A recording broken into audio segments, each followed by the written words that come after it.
Com essa apresentação aqui, eu acho que já posso descer daqui. Deixa o Espírito Santo pregar no coração dos irmãos, amém? Pastor Cláudio, eu tenho que orar muito por ele. Aí ele falou que ele vai fazer o mesmo que fizeram com ele. Não, né, pastor? Deus quebrantar e ser mais suave, mas amém. Brincadeiras à parte, nós temos aqui vários pastores dessa igreja. Pastor Roberto, que está conosco, Pastor Cláudio, Pastor Elias, Pastor Franklin, e a gente fica feliz porque nós temos pessoas que possam ser espelhos para nós, né? Que nos aconselham, que nos encorajam, que nos ajudam na caminhada, para que a gente possa de fato servir com um coração dedicado e com toda a excelência naquilo que Deus coloca em nossas mãos, né? Eu fico feliz de estar aqui com os irmãos. Não sei o que eu estou emocionado hoje, mas amém. Amém. Que Deus possa nos conduzir nessa palavra. Nós vamos ler um texto da palavra de Deus, de 2 Pedro, no capítulo 3, dos versículos 1 ao versículo 10. Palavra de Deus, o tema hoje é o relógio de Deus. A gente de vez em quando ouve nas manchetes de jornais que tem um relógio do fim dos tempos, que os cientistas calculam quanto tempo ainda existe, quanto tempo ainda tem para a humanidade existir até chegar ao fim. Mas isso não é o relógio de Deus. Nós não sabemos, como a palavra de Deus nos ensina, nós não sabemos nem o dia e nem a hora, mas cada nós, como servos de Deus, como os filhos amados, estamos preparados, aguardando a vinda do nosso Senhor Jesus Cristo, e como já bem disse o Alain, ele virá montado num cavalo branco, virá com sua espada para julgar o mundo. E esse julgamento vai fazer separação entre aqueles que serão levados, salvos, com toda a segurança, com todo o conforto, com toda a tranquilidade, porque escolheram, se arrependeram dos seus pecados, porque se arrependeram dos seus maus caminhos e buscaram viver uma vida na presença do Deus que salva. E aqueles que escarneceram, aqueles que desprezaram a palavra, aqueles que desprezaram o amor de Deus, a graça abundante, esses serão julgados e lançados no fogo eterno. A palavra de Deus nos diz isso. Mas hoje nós queremos ver aqui o que Pedro tem a nos dizer. A carta nos diz assim, a partir do versículo 1, se os irmãos vão abrir nas suas Bíblias, nós vamos ler a palavra de Deus, que nos diz: Amados, esta é agora a segunda carta que lhes escrevo. Em ambas, quero despertar com estas lembranças a sua mente sincera, para que vocês se recordem das palavras proferidas no passado pelos santos profetas e do mandamento de nosso Senhor e Salvador, que os apóstolos de vocês lhes ensinaram. Antes de tudo, saibam que, nos últimos dias, surgirão escarnecedores, zombando e seguindo suas próprias paixões. Eles dirão: o que houve com a promessa da sua vinda? Desde que os antepassados morreram, tudo continua como desde o princípio da criação. Mas eles deliberadamente se esquecem de que há muito tempo, pela palavra de Deus, existem céus e terra, esta formada de água e pela água. E pela água, o mundo daquele tempo foi submerso e destruído. Pela mesma palavra, os céus e a terra, que agora existem, estão reservados para o fogo, guardados para o dia do juízo e para a destruição dos ímpios. Não se esqueçam disto, amados. Para o Senhor, um dia é como 1000 anos, e 1000 anos como um dia. O Senhor não demora em cumprir a sua promessa, como julgam alguns. Ao contrário, Ele é paciente com vocês, não querendo que ninguém pereça, mas que todos cheguem ao arrependimento. O dia do Senhor, porém, virá como ladrão. Os céus desaparecerão com um grande estrondo, os elementos serão desfeitos pelo calor, e a terra e tudo que nela há será desnudado. Palavra do Senhor, nós louvamos o nome do nosso Senhor, do nosso Deus. ansiedade da espera. Esperar por um resultado de exame, esperar por uma resposta de emprego, pelo fim de uma dificuldade financeira, esperar pela cura de uma enfermidade. E a espera, ela pode gerar dúvidas em nossos corações, correto? A espera pode gerar dúvidas, cria ansiedade, nos deixa, muitas vezes, duvidosos, desesperançosos. A ansiedade causa isso. E no campo da fé, a maior espera é pela volta de Cristo. Eu creio, todos nós ansiamos pela volta de Cristo. Ansiamos pelo dia em que o Senhor virá nos buscar. Como bem disse, após um dia bonito como o dia de hoje, um dia em que nós estamos na presença de Deus, nos colocando para adorar, nos colocando para servir, para celebrar. Quem dera, nesse momento, o Senhor tocasse as suas trombetas e nós pudéssemos ser levados para os céus com Ele. Já se passaram cerca de 2000 anos quando o apóstolo Pedro escreve essas palavras.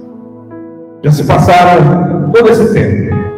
E assim, desde os dias de Pedro, nós ouvimos vozes que zombam da palavra. Onde está a promessa da sua vinda? Será que Deus se esqueceu? Será que a fé cristã é apenas uma longa e inútil espera? Quantas pessoas têm se questionado e nós temos ouvido muito isso falando? Isso é balela. São coisas que inventaram, são as invencionistas. Homens se levantando para desmentir a Bíblia, como se pudessem ir contra a palavra de Deus, trazendo dúvidas, trazendo descrédito nos corações de pessoas que não conhecem a verdade. Mas o apóstolo Pedro, nesse texto, ele confronta diretamente essa dúvida, né? Ele nos mostra que o que chamamos de demora é, na verdade, um ato deliberado de misericórdia. Este texto nos ensina que a paciência de Deus, que o mundo é uma porta aberta para a salvação, e não um sinal de que ele esqueceu suas promessas de juízo. Pedro nos exorta a não interpretar o silêncio de Deus com a lógica humana, mas com a revelação divina, com aquilo que as Escrituras nos orientam, com as Escrituras nos dizem. Nós temos a palavra de Deus como regra de fé e prática. E nós temos a palavra de Deus como regra de fé e prática, porque de fato, a palavra de Deus, quando nós a estudamos e quando nós a colocamos em prática, obedecemos a palavra de Deus, nós vemos que aquilo que está na palavra é a verdade e que através da verdade Deus vai completar aquilo que prometeu sobre as nossas vidas. Mas diante da zombaria dos incrédulos, a pergunta que ecoa: como devemos então entender e responder a este tempo de espera? O apóstolo Pedro, ele nos mostra que para vivermos confiantemente, nós precisamos nos firmar em 3 certezas fundamentais que o próprio texto vai nos revelar aqui. E a primeira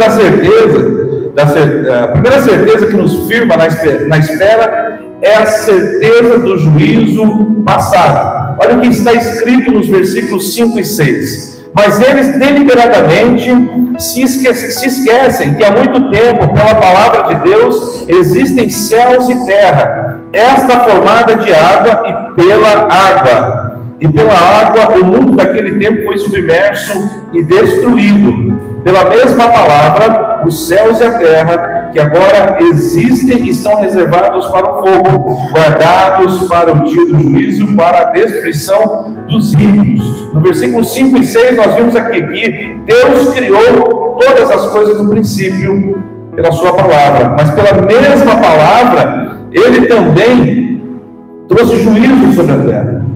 Tudo foi destruído com o dilúvio. A lógica aqui é irrefutável. Se Deus agiu no passado para criar e julgar, por que duvidar que Ele agirá no futuro? A mesma palavra poderosa que trouxe o dilúvio é a que agora reserva os céus e a terra para o fogo do juízo final. É como um réu que ignora as sentenças que já recebeu do juiz, e pensa que porque já foi condenado alguma vez, pode continuar praticando os seus crimes, que nada mais vai acontecer. A história de Deus com o mundo, ela está cheia de precedentes. O dilúvio é a prova histórica de que a paciência de Deus tem um limite, que seu juízo é real e devastador. Nós temos nos esquecido deliberadamente dos atos de Deus na história e na nossa própria vida? Nós temos nos esquecido? Lembrar do que Deus já fez é o combustível para crer no que Ele ainda fará. Não podemos basear nossa fé apenas no que vemos hoje, precisamos nos firmar no registro da palavra. Porque a Bíblia, irmãos, não é um livro de sugestões, ela é um registro de fatos. Tanto é que o cristianismo é uma religião histórica, porque nós nos baseamos em fatos. Nós não nos baseamos em lendas, em misticismos, em coisas que foram criadas pela mente humana. Nós nos baseamos naquilo que está revelado na sua palavra e naquilo que se cumpriu pela palavra de Deus. E a Bíblia diz que os céus e a terra foram criados pela palavra de Deus. E também nós temos aqui revelado, lá no Antigo Testamento, o texto que revela Deus destruindo a humanidade pelo pecado deliberado da humanidade, quando lançou sobre a humanidade o dilúvio. E tudo foi desfeito, só restando Noé e a sua própria família. A palavra de Deus, ela confirma, e nós vemos as diversas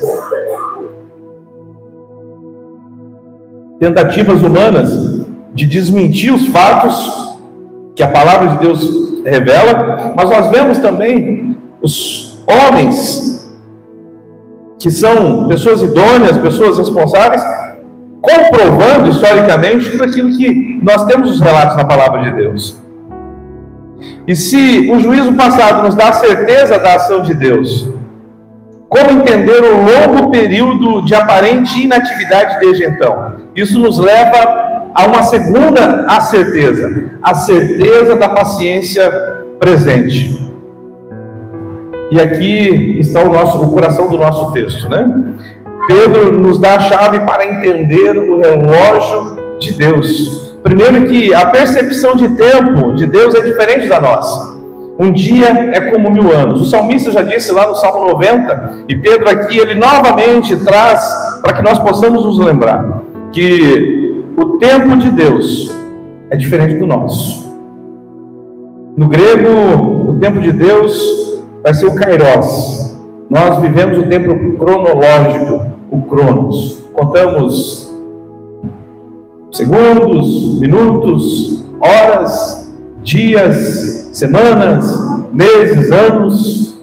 Enquanto vivemos, estamos fadados a contar o tempo. Muitas vezes nós aproveitamos bem o tempo. Estamos hoje aqui aproveitando bem o nosso tempo. Estamos aqui celebrando. Mas muitas vezes nós desperdiçamos o nosso tempo. E é justamente nesse desperdício de tempo que muitas pessoas estão se perdendo. Os escarnecedores estão se apegando a um tempo que tem passado e nada tem acontecido.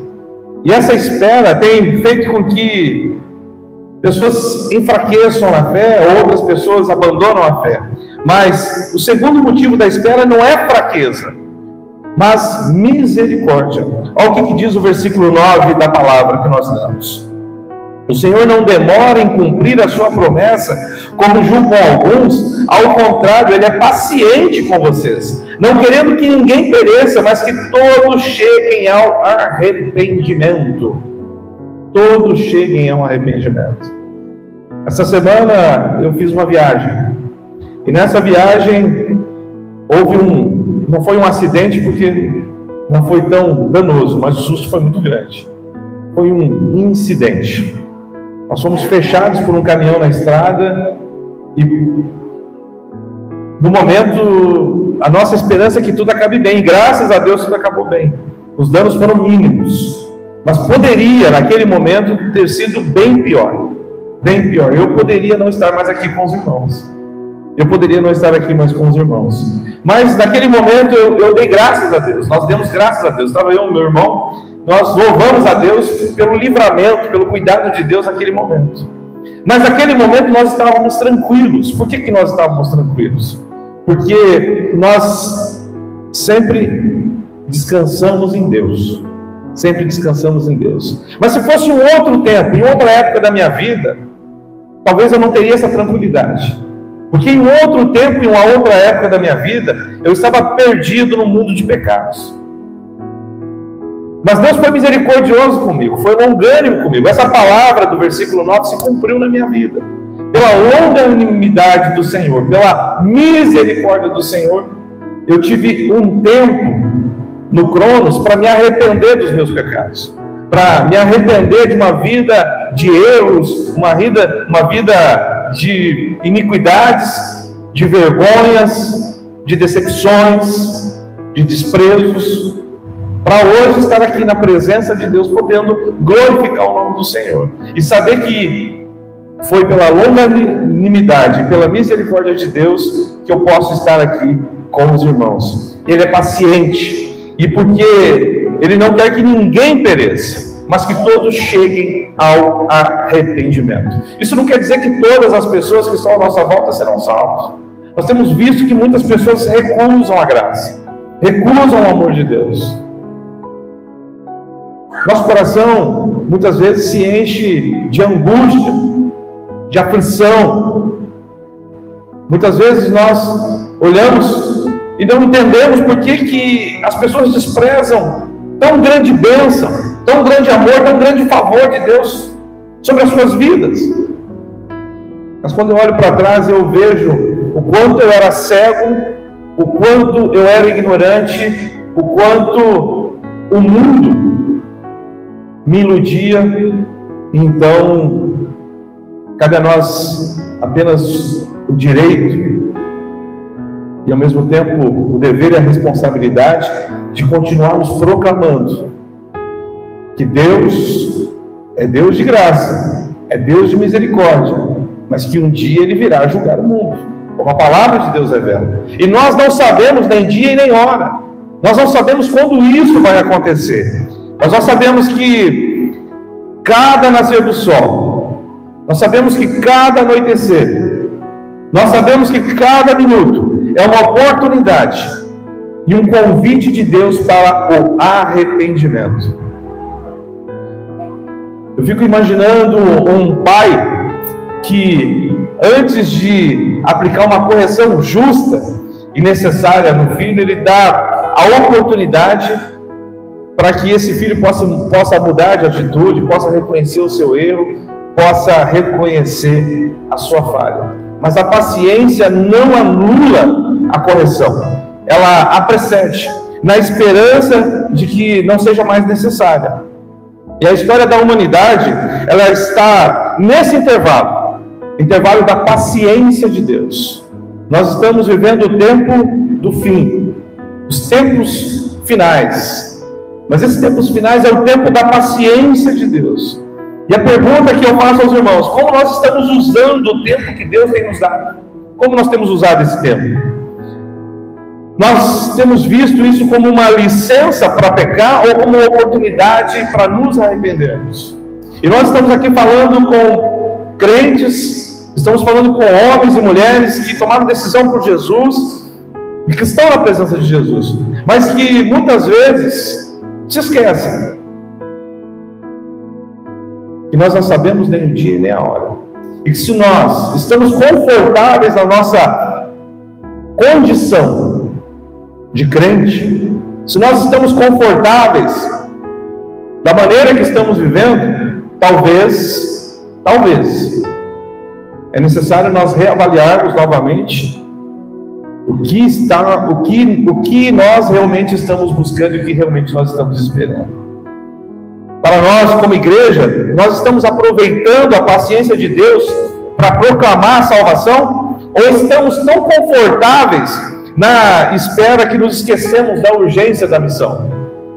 Nós vimos que o ano todo nós estamos envolvidos com missões. O ano todo nós temos falado de missões estaduais, missões nacionais, missões mundiais. Mas é uma missão primária, prioritária nas nossas vidas.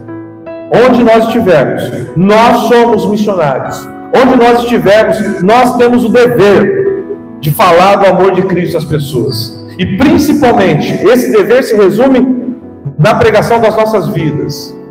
Nós somos pregadores do Evangelho em todo tempo, em tempo integral, em todos os lugares, através daquilo que nós vivemos, daquilo que as pessoas veem em nós, daquilo que as pessoas interpretam de nós. O que as pessoas estão enxergando em nós?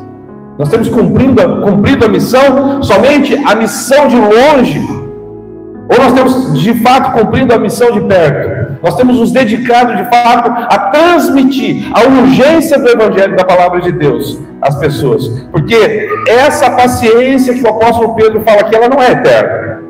O tempo da graça terá um fim, e isso nos leva a uma certeza final, a certeza do juízo vindouro, a certeza do juízo vindouro, do juízo futuro.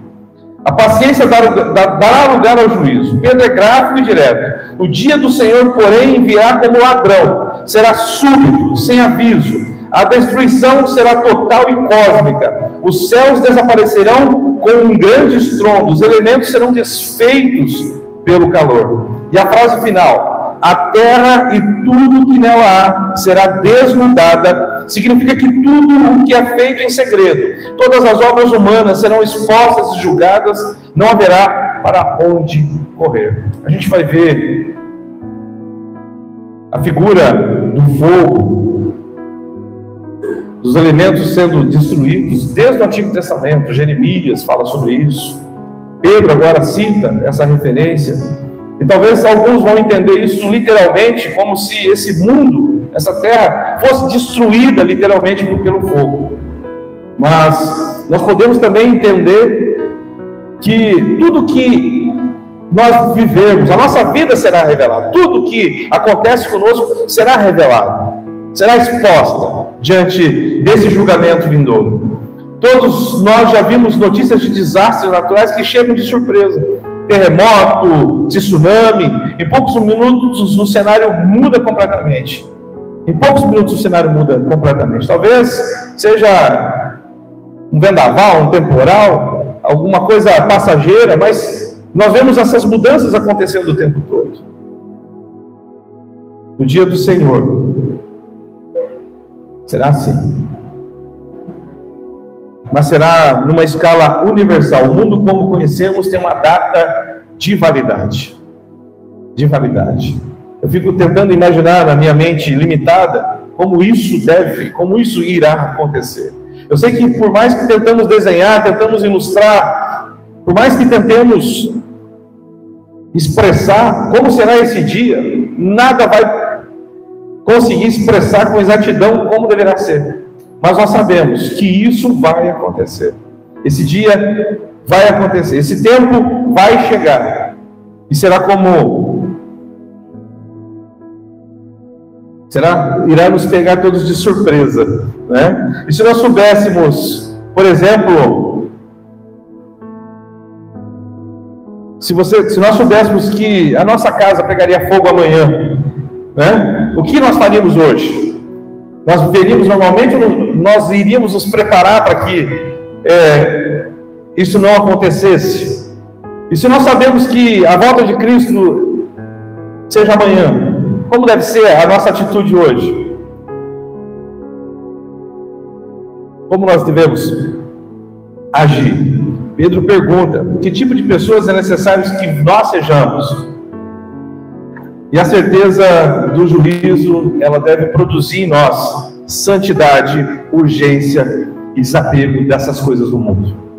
Nós vivemos num mundo corrupto, num mundo caído.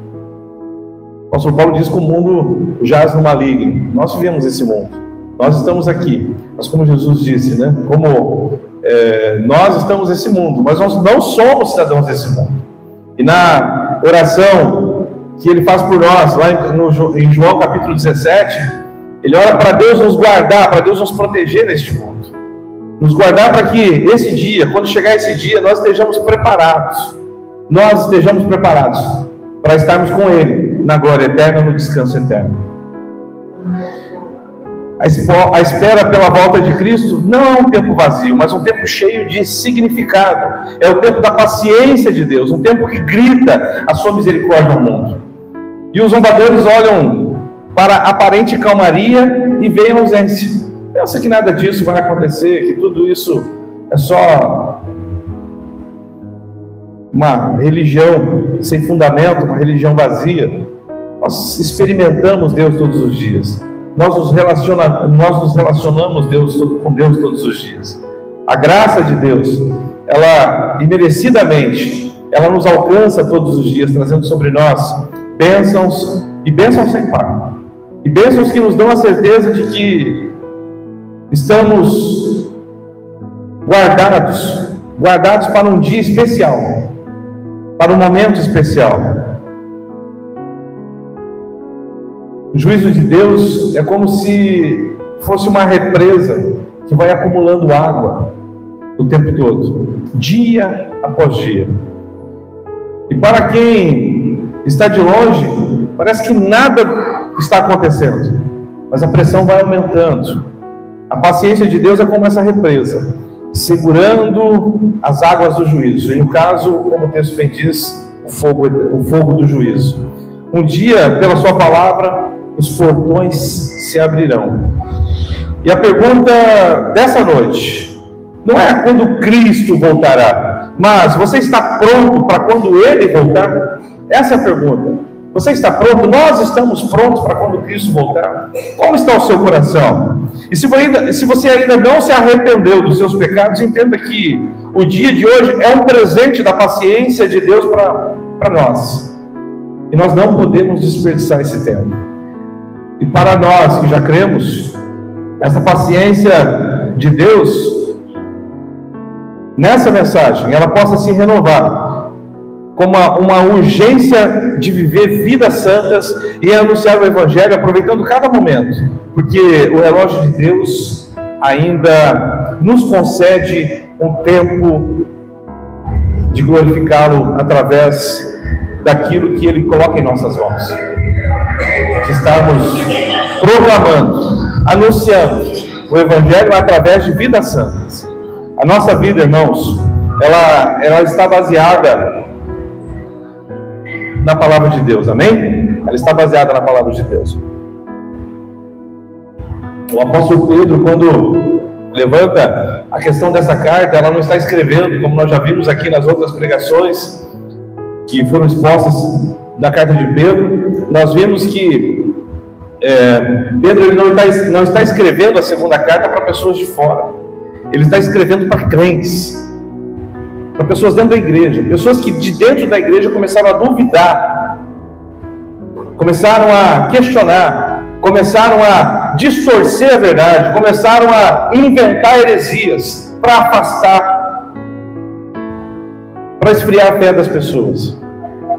Nós, 2000 anos depois, nós continuamos crendo, nós continuamos aguardando, nós continuamos glorificando a Deus, mas nós estamos aqui por quê? Pela longanimidade, pela misericórdia de Deus.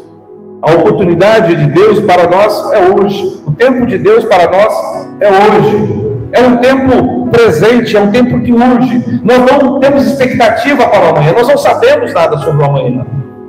O que nós temos no nosso coração, na nossa vida, é a esperança de que no amanhã, possa ser que nós estejamos com Cristo já. E aí, nós não teremos mais que passarmos pelos sofrimentos dessa vida. Alguns textos de Apocalipse, capítulo 1, versículo 7, diz que Ele vem entre as nuvens, e todo olho verá, até mesmo aqueles que o traspassaram, e todas as tribos da terra se lamentarão por causa dele. Assim será. Amém. Mas lá no Apocalipse 21, versículo 4, a palavra de Deus diz: Ele enxugará dos seus olhos toda lágrima, não haverá mais morte, nem tristeza, nem choro, nem dor, pois a antiga ordem já passou. Não haverá choro, não haverá tristeza, não haverá morte. Ele vai enxugar toda lágrima dos nossos olhos. Eu sei, nós passamos por aflições, mesmo sendo crentes, nós não estamos isentos, nós não estamos livres das circunstâncias da vida, dos problemas que são muitos que são trazidos diante de nós. Nós não estamos livres das perseguições, nós não estamos livres das doenças, nós não estamos livres dos aborrecimentos nesta vida. Mas nós temos a certeza no nosso coração que é um dia que o Senhor virá nos buscar. E é isso que o apóstolo Pedro quer nos dizer aqui. Não desanimem, não desistam, não se deixem enganar por falsos mestres, por escarnecedores, por zombadores. E quando o apóstolo Pedro está dizendo aqui escarnecedores, está dizendo pessoas que conhecem, não são pessoas que zombam porque não conhecem, porque não entendem a nossa fé. São pessoas que conhecem, pessoas que já tiveram experiência, que leem a Bíblia. Nós temos visto muito isso. Tem um cidadão na internet que chama a Bíblia de gibi. E eu olho para aquilo e fico, misericórdia. Que Deus tenha misericórdia dele. Eu falo, eu quero que ele leia muito a Bíblia. Quero que ele leia muito a Bíblia mesmo. Bastante. Até o dia que o Espírito Santo o convença de que tudo que ele está fazendo é simplesmente confirmar que Deus é Deus. E que o Senhor Jesus Cristo é o nosso Senhor e Salvador. E que a morte de Cristo na cruz do Calvário não foi em vão. Inclusive, um fato que testemunha sobre a volta de Cristo é que ele ressuscitou. Esteve com os discípulos por um período, orientando, enviando, para que nós pudéssemos receber a graça infinita do amor de Cristo. Apocalipse capítulo 7, versículo 17 diz assim: pois o Cordeiro que está no centro do trono será o seu pastor, ele os guiará às fontes de água viva, e Deus enxugará dos seus olhos toda a lágrima. Cuidado do Cordeiro para com os redimidos. Nós louvamos a Deus porque Ele nos redimiu de todo pecado, de toda culpa, porque houve no nosso coração um dia arrependimento, houve uma mudança na nossa vida.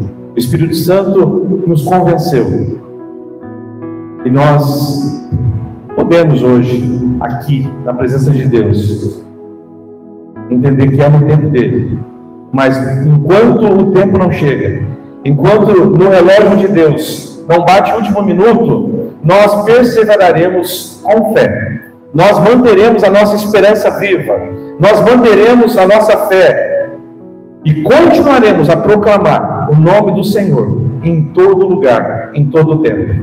E aqueles que, por algum motivo, ainda não se convenceram, não entenderam que o dia do juízo está próximo e haverá um julgamento.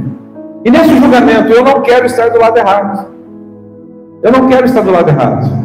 Eu não quero estar no lugar da tormenta. Eu quero estar na presença do Deus que vai enxugar as minhas lágrimas, que será o bom pastor, que vai me guiar por fontes de água viva, que vai enxugar dos meus olhos toda lágrima. Esse é o Deus que tem misericórdia de nós hoje. É o Deus que é longânimo, é o Deus que traz esperança para o nosso coração. É por isso que nós estamos aqui glorificando a Deus, porque nós cremos nisso. E quanto aos escarnecedores, também é um tempo de arrependimento. Arrependam-se dos seus pecados, se voltem para Deus, para que haja misericórdia em suas vidas. Nós cremos nessa graça abundante, nós cremos nessa palavra viva, nós cremos na volta iminente do Senhor Jesus Cristo, e tudo isso para a glória do Senhor. Amém? E que nossas vidas de fato esperem esse amor, essa abundante graça que o Senhor tem derramado sobre as nossas vidas, e que nós possamos aproveitar o tempo que se chama hoje, para nós continuarmos levando as pessoas a entender e receber perdão e salvação. Deus abençoe as nossas vidas.